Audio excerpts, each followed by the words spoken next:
Hi, good afternoon, everybody, and welcome to Boston Public Library Fund's Library People Conversation. I'm Paula Saki, Executive Director of the Boston Public Library Fund, the primary philanthropic arm for the Boston Public Library. And we're now in our second year of these Library People Conversations, and it's really a time to share more about our incredible and passionate staff and share a behind the scenes look on some of the work that's taking place here that people don't often think about in terms of library services and resources. So, before we get started, I want to do a little bit of housekeeping here. The webinar is being recorded and will be shared afterwards. Your microphones are muted. At around 12:25, we'll open it up for questions. So you can simply type your questions in at any time in the Q&A box, and then I'll look for them and read them out loud at around 12:25. And we'll wrap up just at 12:30 or a little after. So today, I'm thrilled to be here with Dory Klein, our community history supervisor here at the Boston Public Library. And we're talking about community history, a vital part of the library's mission to ensure that Boston's collective story truly reflects all voices and neighborhoods. And this feels especially timely today as we are in the season of gathering with family and friends, when stories are shared and memories connect us across generations. These moments often spark curiosity about our families, our neighborhoods, and our communities that have shaped us. And this is where community history comes in. Launched in 2023 through a transformative grant from the Bank of America. Thank you so much, Bank of America. The Community History Department was launched. And now it's offering services and programs to individuals, community groups, and local organizations to help them share their own stories.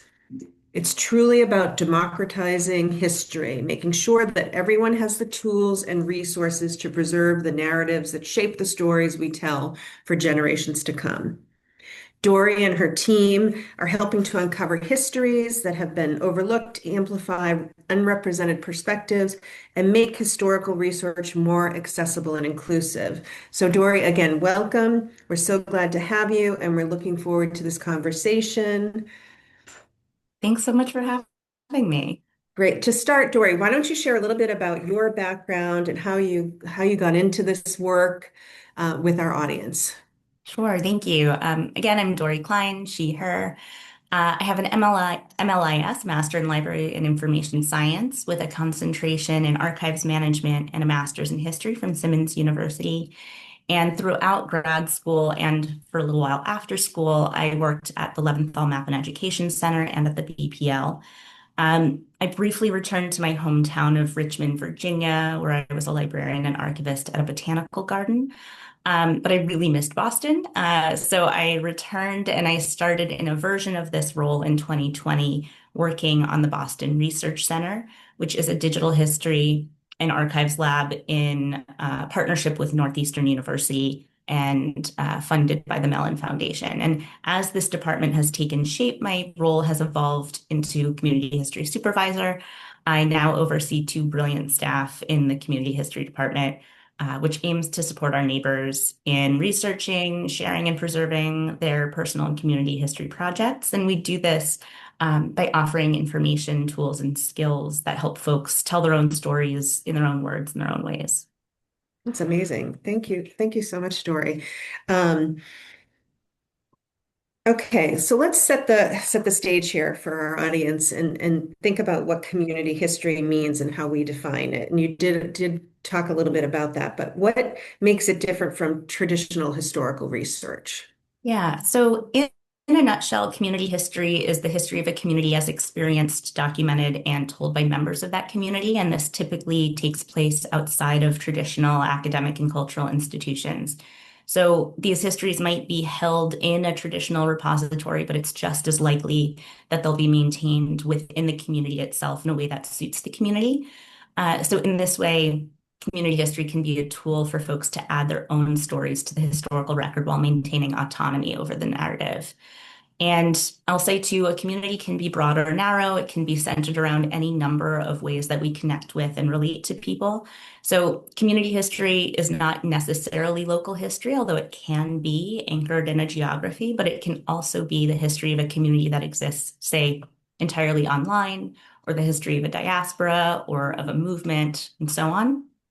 And I'll also add that every single one of us is a member of multiple intersecting communities, and we're all living through history. And every single one of us has a story to tell. So each and every one of us can participate in community history in an active and autonomous way. That's great. Do you have an example to share with the audience about some just an experience you've had in this role that would sort of exemplify what you just said? So a real life scenario. Sure. I think one of my favorite examples, and I have a lot, so um, couple of years ago, no, not a couple of years ago, I'm sorry, last year, we hosted a history slam in partnership with the Community Learning Department. And participants submitted short presentations that they had created, documenting stories of local activism and change making. And one person gave a presentation based on an interview that she had conducted with a local organizer and steward of a community garden in Dorchester. And the gardener herself was in the audience with friends and family and fellow gardeners. So she was there to chime in and add feedback and corrections in real time. So she had an Mhm. active part in the telling of this story in many ways. And another presentation was given by a local civil rights activist who talked about his own experience organizing for the Massachusetts Affordable Housing Alliance and its successes in negotiating for what is now known as the One Mortgage Program, which is an affordable mortgage program that has since the 90s enabled thousands of people to become homeowners and build generational wealth. And these stories individually were really powerful and really moving. But during the Q&A, the community gardener shared that this very program had enabled her to buy a home. And then the housing activist responded that it was thanks to her life work that he had a garden plot and could grow his own food. And so this is a Wow. very sweet and like, microcosmic moment Yeah. that showed that through sharing these very local and these very personal histories, we can learn about and demonstrate the ways that we can touch one another's lives. Yeah. It's just a really special moment that's going to stay with me for a very long time. But Yeah. And you'll have um, more of those. You'll have more of those. But that is terrific because it really is about bringing people together. It can be done alone. I mean, you can do it alone, but it's about bringing people together and sharing those stories, which is so remarkable. That's a great, great example. Thank you. So you talked a little bit about the community history department. You oversee two staff members. What do they do? Tell us about their role and just the evolution of the department. So now it's a department of three. right. So sorry, I'm pulling up my notes so that I have Yeah, no my worries. thoughts in one place. So as we talked about, the department has evolved since I first started in this role. Um, I'm so sorry, bear with me. Yeah, no problem. Um, okay. Right. So we started with the Boston Research Center, which again is a digital community history and archives lab. And that's based at Northeastern in partnership with us here at the BPL. And at the time that I started, there wasn't anyone else at the BPL doing this work. I was co-managing this partnership with colleagues at Northeastern and a crack team of wonderful graduate students. And over the course of this work, we were really hearing from folks this need to preserve the stories of their loved ones and of their communities. And people were asking for information and technical support and skill building. And we were also hearing from folks, again, this desire for autonomy over their stories. Mhm. Um, And so, with time and with a Kickstarter grant from the Bank of America Charitable Foundation, we were able to start this department. Mm. And we, again, focus on offering workshops and project guidance and tools and information. And so, in addition to me, we have Aaliyah, who manages our programs and outreach. And she develops interactive programs and partnerships with local organizations. And there's Tiana, who co-manages the Boston Research Center and who manages our digital projects and digitization related initiatives. And then I oversee the department. So the three of us work together to develop and implement these programs and projects and to support community members when they come to us with questions. And I will say, I feel incredibly, incredibly lucky to work with these two thoughtful and creative and brilliant people. And we're really, really busy. Yeah, no, I know there is a high demand, which is wonderful. Um, so tell us a little bit about sort of the programmatic areas, the oral history and the and memory lab. I think that would be Yeah. of interest to people. So, oral history has been a major area of interest over the last few years, and this remains the case. So, we offer oral history workshops in branches and virtually, and these are usually introductory, hands-on workshops in which we teach folks oral history best practices and how to conduct interviews and how to use the oral history backpacks. We also have oral history socials a couple of times a year, and this is a chance for folks who are doing oral history or interested in oral history to get together, share a little bit about what they're working on, maybe recruit volunteers or just compare notes and build a network. Um, and this is not a program, but because I mentioned the backpacks, we offer circulating oral history backpacks. Yeah. So patrons can borrow these. They include basic recording equipment as well as guidance for doing oral history. And where can Um, they get those? Where can patrons access those yeah. back? If you go to bpl.org and search the catalog for oral history backpack, you'll be able to see which branches have them. And you can, anyone with any adult or teen with a BPL or MBLN card can borrow a backpack. Amazing. Um, and I'll add the binder is one of the most useful pieces, I think, in the backpack, and that contains the deep guidance for how to do your project. Mhm. And don't be daunted by the size of the binder. The guidance has been translated into 10 languages, so it's the same information 11 times. So don't be daunted by the thick, thick binder in there. But um, so in addition to the oral history pieces, um, through a collaboration with the digital services team and the archives team here at BPL, and with support from the mayor's office for new urban mechanics, we've been able to test the waters with community scanning days, Mm. in which community members bring items from their home or from their personal lives to be scanned by staff and digitized with the option, though not the obligation, to put these items in Digital Commonwealth. And for those who don't know, Digital Commonwealth is a freely accessible digital repository that's managed by BPL. So for those who do opt in, this can be a way to add your own materials to the public historical record.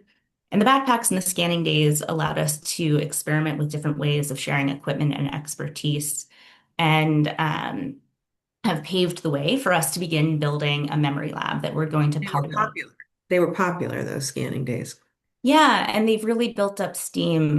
The more we do them, the more word spreads. And especially when we work with community partners or Yes. other organizations. So yes, they've been a wonderful success. Um, and the Memory Lab is going to be a dedicated space with equipment for digitizing and reformatting materials. So taking a DIY approach with staff support.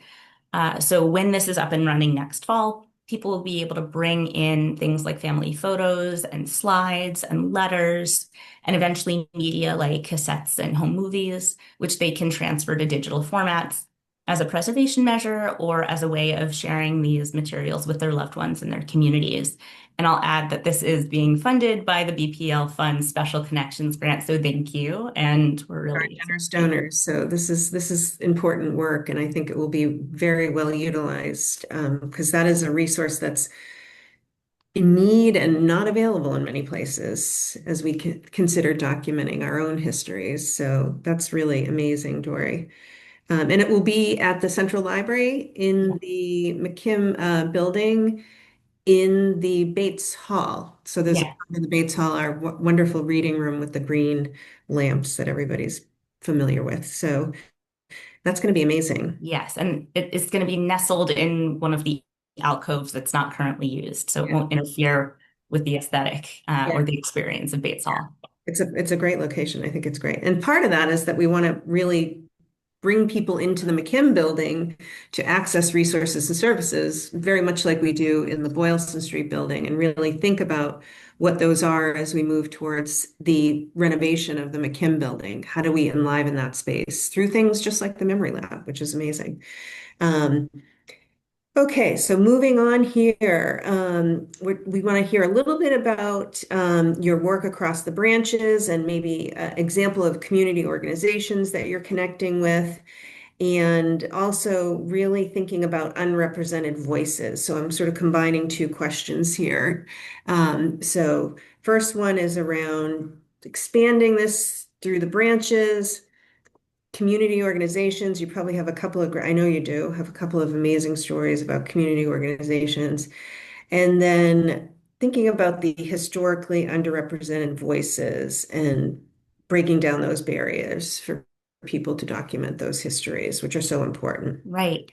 So this is a really big question, so I'll break it up into a couple Yeah, of break parts. it up. So, um, so to start, we do a lot of branch programming, and we really take an approach of experimentation. We really like to share ideas back and forth with our branch colleagues and work together to develop programs that fit the needs of each branch community, which is very individual, as well as the space within each branch. And so I'd say most of our programming takes place throughout the branch system. Yeah. We also do have the joy of working with a lot of different community organizations and grassroots groups on a really wide variety of projects and programs.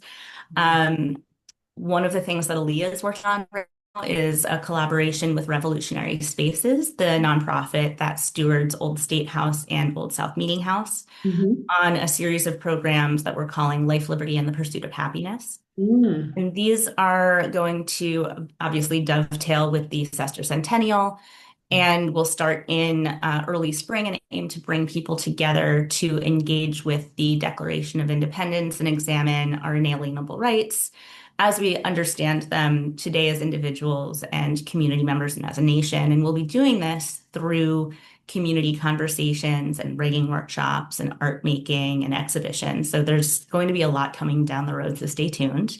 yes, that's going to be Um, amazing. and then to highlight a program that, or a project that Tyann is working on, she and our BRC partners at Northeastern, along with Northeastern's Reckonings Project, have been working closely with a local organization, Greater Grove Hall Main Streets, on a project called Boston Black Women Lead, which aims to spotlight the stories of Black women who have led and shaped Boston's history from the colonial era to the present day. Nice. One of the ways that they've been doing this has been to teach people how to contribute their stories or these stories to Wikipedia. Mm, And I'll say, if I can, a couple of things about Wikipedia. It can be accessed and edited by anyone, but right. the vast majority of wiki editors are white men. And as a result, the largest and most read reference work in human history has a significant and well documented gender gap and racial biases. Mm, So editathons are one way to help raise awareness about these gaps and to bring in editors with diverse backgrounds to add much needed knowledge and perspective. And we just had a really wonderful Boston Black Women Lead Editathon last week, and we're planning another one for February 28th. So stay tuned. that's fantastic. Um, and to come back to the question about excluded and underrepresented voices, this is in and of itself, it's a really big question and an Yes. important one. So there's tremendous power in historical narrative. And it's really important to note we're seeing concerted efforts across the country right now to censor and contain our nation's history through book banning and curriculum restriction and the rewriting of historical narratives at parks and museums and the clawing back of vital funding for the humanities and libraries. So historical erasure is not relegated to the past, it's happening now. Right. By people in power by this federal administration, and they are specifically targeting the histories of Black and Brown and Indigenous people, of queer and trans people, of women, of migrants, of poor and working class people, and of activists. So it's more important than ever that we support people who hold these identities as they preserve their own histories, again, in their own words, in their own ways. Um, and it's not just about being able to leave our imprint on the world to say, I was here, I lived this, although that's incredibly important. Mhm. Also about in recording our own histories, we're creating a testimony for future generations and holding those in power to account. Mhm. I think the editathon is a really good example, but there are other things that we can do as well. Um, the Howard Cooper bequest enabled us to offer programming in partnership with Queer History Boston, for example. Mhm. Queer History Boston is a community archive that documents, preserves, and shares Boston and New England's LGBTQ plus histories. So we did a spate of really exciting programs, including a wiki editathon, where we added queer and trans women to Wikipedia. We also held a scanning day in which we digitized participants' personal records, and they were given the option to add those materials to Queer History Boston's digital collections.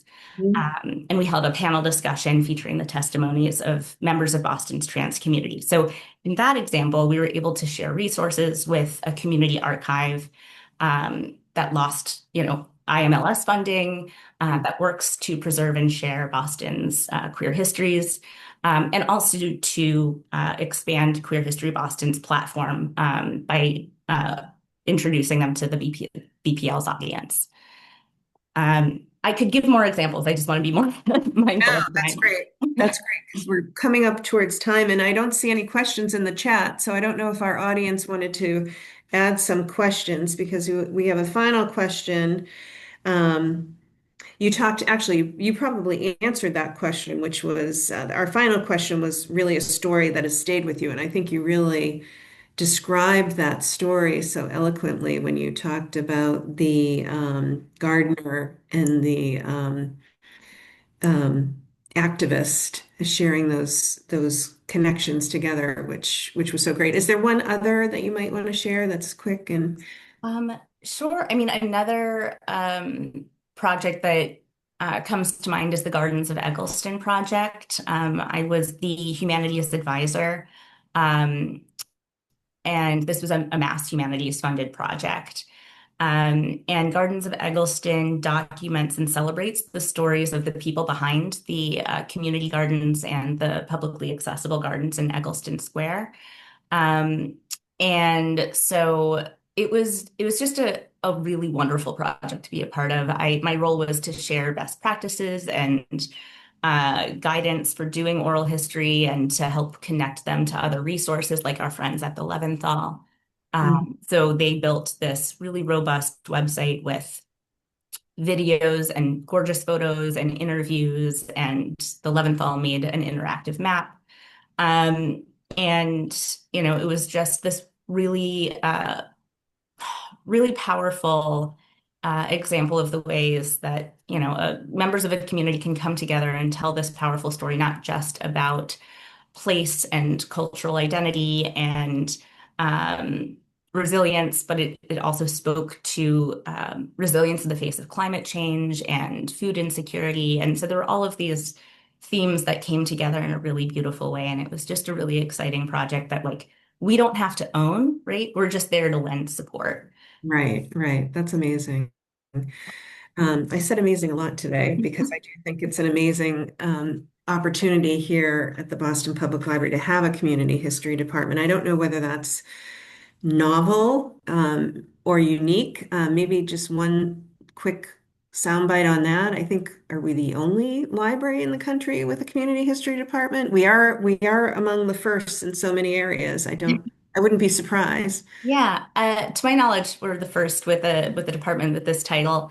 Okay. Um, it does feel like we're on the forefront of something, but there are a lot of other folks doing inspiring work. The DC Public Library and Queen's Memory, they don't have community history departments, but they are doing this kind of work. Right. But it does feel like we're in close company with a few folks doing really exciting work. And again, it's all pointed at supporting folks and telling their own stories. That's great. Okay, it looks like there are some questions in here. Let's see. Um, okay, from Karen Round. Yeah, just that's funny because Karen, you have the question that we just sort of touched upon. Any way to help other libraries connect or spin off these projects? Do you have materials to offer? Do you have materials for others to do scanning days, et cetera? Like, can this be replicated in other libraries and can we help replicate? Yes. Yeah. Okay, good. We would love to help. I will say for the scanning days, we drew a lot of inspiration from UMass Boston and their ROPA resource, the Roadmap for Participatory Archiving. But we also are always happy to have a conversation. If anyone is working in a library and has questions for us, we are happy to share our experiences and best practices. Um, and we do get a lot of inquiries about the oral history backpacks, enough so that we've built a toolkit for library workers to replicate the oral history backpacks. And like folks are welcome to reuse and repurpose the materials that we make. We're not precious. So Karen, if you happen to work for a library and want to talk, we would love to chat with you. Um, and anyone can reach us at communityhistory@bpl.org. Um, and we would be delighted to sit down and share some tips and resources. Great. We have another question, which I think will be, it's who is using these resources that we're generating? What groups of people? I would say pretty much everybody, but you can share, a little bit more about the types of people that are using these resources. It can be a teenager to Yeah. an elder. It's a great question. I mean, in terms of the oral history backpacks, for example, I'm not looking at who exactly is checking out what, and I can't even tell from people's record, like from people's library card information. Anonymize that information, Um, which is important. but when people do reach out with questions, we're hearing from a really wide variety of people, folks living in Boston, college students, high school teachers. Um, we've had artists use the backpacks. You know, when people reach out to us we offer community history consultations or community history one-on-ones. That's important. Yeah. Um, and we get inquiries from grassroots groups, from nonprofits, from educators, from high school and college students, from fellow library workers. It really does run the gamut. Yeah. Yeah, I think anybody can, I think about these, people that I've lost in my life, and I always said we should have documented that. We should have documented that. Well, this is something that you've made accessible and easy to do, and the resources are here to learn how to do that. It's not a daunting thing. So, when I mentioned in the beginning, it's a time of gathering. We're all sitting with our families and friends and connecting, and there may be something there that you might want to document in some way, and you can reach out to the Boston Public Library and our Community History Department to get answers on how to do that. So I think it's about time we wrap up.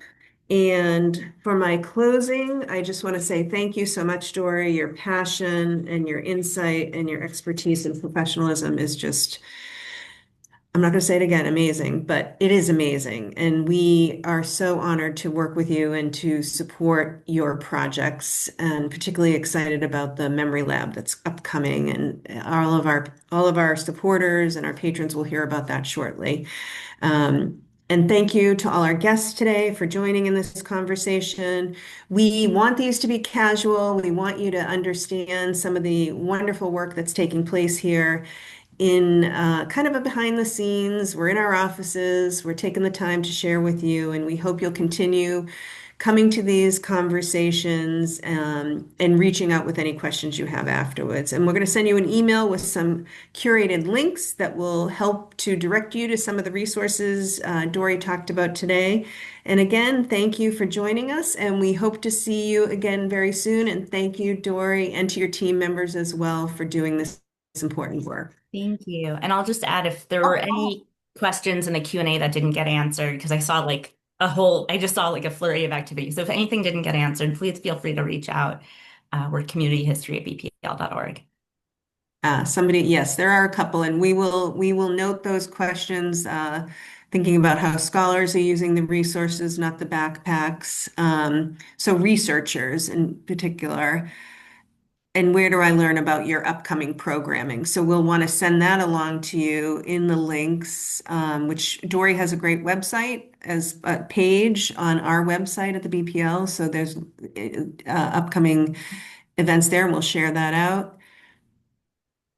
Yeah, uh, we'll send out the webpage along with a link to the e-newsletter that Aaliyah sends out once a month. That's really fabulous. And they can sign up for that. Yep, we Terrific. love it. Yeah. Terrific. And then what other questions about final products being incorporated into the larger academic or community projects, or maybe that's archives. Could be that question, but we'll follow up on those, and we want to get everybody out of here at 12:30 like we promised. And that's one of the nice things about these talks. They're short, and we find that people like that and they come back. So we look forward to seeing you again. And thank you, everybody, for your support of the Boston Public Library. Again, the fund is the primary philanthropic partner, bplfund.org, if you want to learn more about us. So thank you, Thank you. Thanks so much for having me. everybody, and happy Thanksgiving. Bye, Dory. Thank you so much. Thank you.